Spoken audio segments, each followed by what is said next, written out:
अस्सलाम वालेकुम। आज खासदार इम्तियाज जलील साहब की निधि से चिलीपुरा के अंदर जो है तो चिलीपुरा पुलिस चौकी से लेके मुजीब साहब जो हमारे शाहगंज के पेशवाम हुआ करते थे उनके मकान तक जो है तो सीमेंट कंक्रीट रोड का उद्घाटन किया गया है।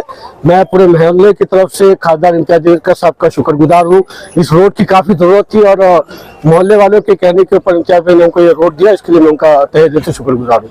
इलेक्शन में एमएलए के ताल्लुक से आपकी अटकलें लगाई जा रही है? ये अभी पहले एमपी इलेक्शन है, हम लोग उसको कंटेस्ट कर लें, उसके बाद में वो सब भी देख लेंगे। अभी तो प्रायोरिटी ये है कि खासदार इम्तियाज जलील साहब को हम दोबारा खासदार देखें और इंशाल्लाह अल्लाह ने चाहा तो ये दिन ज्यादा दूर नहीं है जब हम भारी अक्सरियत से, पिछली बार तो भी हम 4,000 साढ़े 4,000 की लीड से जीते थे, मगर आने वाले वक्त के अंदर 2024 में इम्तियाज जलील साहब 1 लाख की लीड से औरंगाबाद के दोबारा खासदार बनेंगे। इसी के लिए हमारी जुस्तजू है, इसी के लिए हमारी कोशिश है। समीर पर जैसे आपने आरोप लगाया था कि औरंगाबाद का नाम तब्दील होने की वजह से, उसी की वजह से जो है राष्ट्रवादी को बड़ा ऊपर वाले की तरफ की मार बैठी, उसके जवाब में राष्ट्रवादी की जो है एक साफ कह रहे हैं कि समीर बिंदर ने जो बात कही है उनको उतना उसका नॉलेज नहीं है। जैसे उन्होंने कहा कि बीजेपी का काम तो आप कर रहे हैं, बीजेपी की बी टीम तो आप है, फिर आप उनके ऊपर कैसे आरोप लगाते हैं? जो मजलिस इत्तेहादुल मुस्लिमीन को बीजेपी की बी टीम कहा करते थे, आज वो तमाम जो है तो बीजेपी की गोद में जाके ऐसा लेटे हुए लंबे लाट, आधे अधूरे भी नहीं, ऐसा पूरे के पूरे लेटे हुए हैं। अल्हम्दुलिल्लाह हमने जो बात 2014 में कही थी, वक्त आते आते 2024 में हर एक बात जो है तो असद साहब की और इम्तियाज जलील साहब की सच हुई है। और यही कांग्रेस के सेकुलर नौनिहाल नौजवान बूढ़े सियासतदान आज बीजेपी की गोद में सो रहे हैं। और जिसने मेरे शहर का नाम बदला था, मेरे अल्लाह का करम है, ये अल्लाह का निजाम है, जिसने मेरे शहर का नाम बदला था, आज उनकी पार्टियों के नाम बदल गए। शिवसेना से उद्धव सेना हो गए, राष्ट्रवादी से छोटे राष्ट्रवादी बड़ी राष्ट्रवादी हो गए। तो ये कहीं ना कहीं अल्लाह की मार है। समीर साजिद बिल्डर बहुत छोटा कार्य करता है, आप सब बड़े बड़े लीडर है, तो आप इसके ऊपर जो है तो सोच विचार करिएगा कि ऐसी आपसे क्या गलती हुई, ऐसी आपसे क्या भूल हुई कि आपकी जो है तो जमात का निशान भी चले गया, नाम भी चले गया। अल्हम्दुलिल्लाह मेरी जमात का नाम भी वही है, मेरी जमात का निशान भी वही है, और मेरे शहर का नाम आप कुछ भी रख दो, मेरे दिल से तो औरंगाबाद ही निकलेगा और तमाम औरंगाबाद करके दिल से भी औरंगाबाद ही निकलेगा। ठीक है सर। आज यहाँ पर चिलीपुरे में हमारे जिला अध्यक्ष समीर साजिद साहब के बोलने पर यहाँ के रास्ते के काम की शुरुआत होने जा रही है, उसका उद्घाटन हुआ है।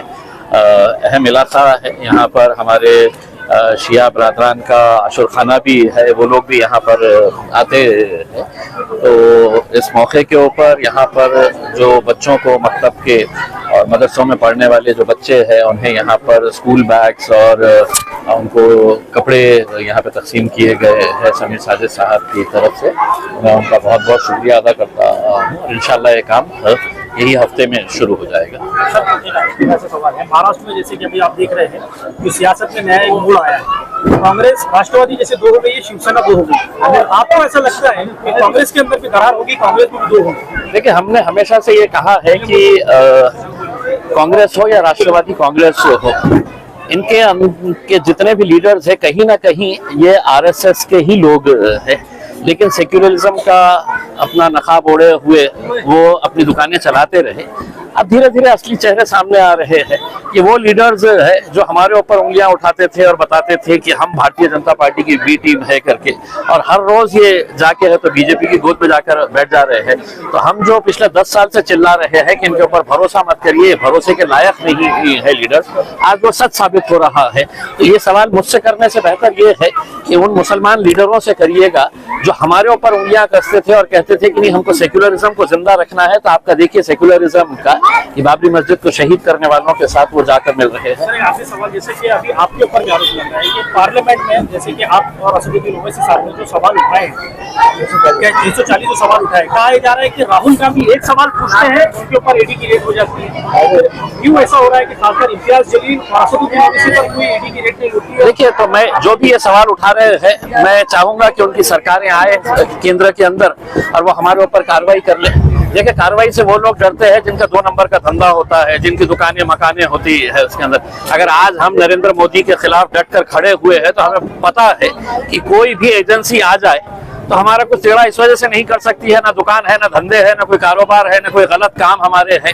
डरते वो लोग हैं जिनके ये सब धंधे होते हैं, तो इस वजह से हम सवाल उठाएंगे। अब आप कहेंगे कि आपके ऊपर कार्रवाई नहीं होना है, तो मेरा सवाल ये रहेगा कि आपके ऊपर क्यों नहीं हो रही है कार्रवाई? आप भी तो सवाल कर रहे हैं मुझसे। बेसिकली यही है कि हमारे को ये डरा डरा के रखा जा रहा है, और अगर जिस दिन उनको हमको अरेस्ट करना है, हमारे ऊपर कार्रवाई करना है, तो कुछ भी बहाना लेके कर सकते हैं। तो अब या तो ये है कि तुम खौफ से डर से खामोश बैठो या लड़ो। तो हम लड़ रहे हैं। माजी खासदार जैसे आपसे आरोप लगा रहे हैं कि आदर्श घोटाला जो जिम्मेदारी ली है, उन्होंने पहले जाकर सीपी साहब से बात की थी, उसके बाद भी जो है सारी कार्रवाई वजूद में आई, और उनका कहना है कि आप इस मुद्दे को लेकर क्रेडिट ले रहे हैं। तो मैं क्रेडिट नहीं ले रहा हूँ उसके अंदर। जब पैसे मिलेंगे उन लोगों के, तो मैं चाहूंगा कि आप भी आए करके और आपके हाथों से हमको पैसा देने लगा है। गरीबों का पैसा है, इसके अंदर क्रेडिट ये वो लेने का कोई सवाल नहीं पैदा होता है। अगर उन गरीबों के साथ अगर हम नहीं खड़े रहेंगे तो कौन खड़े रहेगा? मुझे ये बताइएगा कि 75,000, 1 लाख रुपया, किसी का 1.5 लाख रुपया जिंदगी भर की कमाई है ये। तो अगर कोई मेरे ऊपर ये आरोप लगा रहा है तो मैं चाहूंगा कि जल्द से जल्द उन लोगों का पैसा जब वापस हो तो मैं आपको भी दावत दूंगा और आपके हाथ से उन गरीबों को पैसा देने लगेगा। जाता है कि आपकी भविष्यवाणी अक्सर सही होती है। इस बार पार्लियामेंट के इलेक्शन में क्या है, आपके चांसेस कितने आपको लगते हैं कि इस बार फिर आप जो है, आपके सामने चंद्रकांत खैरे हैं, लास्ट टाइम भी जो आपको टफ जीत थी उन्होंने, बहुत कम वोटों से आप जो है जीते थे, इस बार क्या है? मैं वोटों से जीतता ही नहीं हूँ, मैं दुआओं से जीतता हूँ। देखिए, मौलाना मुजीब साहब ये हमारे शहर के ही नहीं बल्कि मराठवाड़ा की बहुत मुअज़्ज़िज़ शख्सियत है, और ये बड़ी खुशनसीबी की बात है कि उनके साथ बाजू बैठने का मौका मिलता है। वो अगर वो अपना हाथ हमारे सर के ऊपर रखते हैं तो जिस तरीके से वो दुआओं से नवाजते हैं, हम सभी लोग उनकी सेहत के लिए दुआ करते हैं। मुजीब साहब जैसे बुजुर्ग शख्सियतों का साया हम सब के ऊपर हमेशा कायम रहे, यही दुआ करते हैं।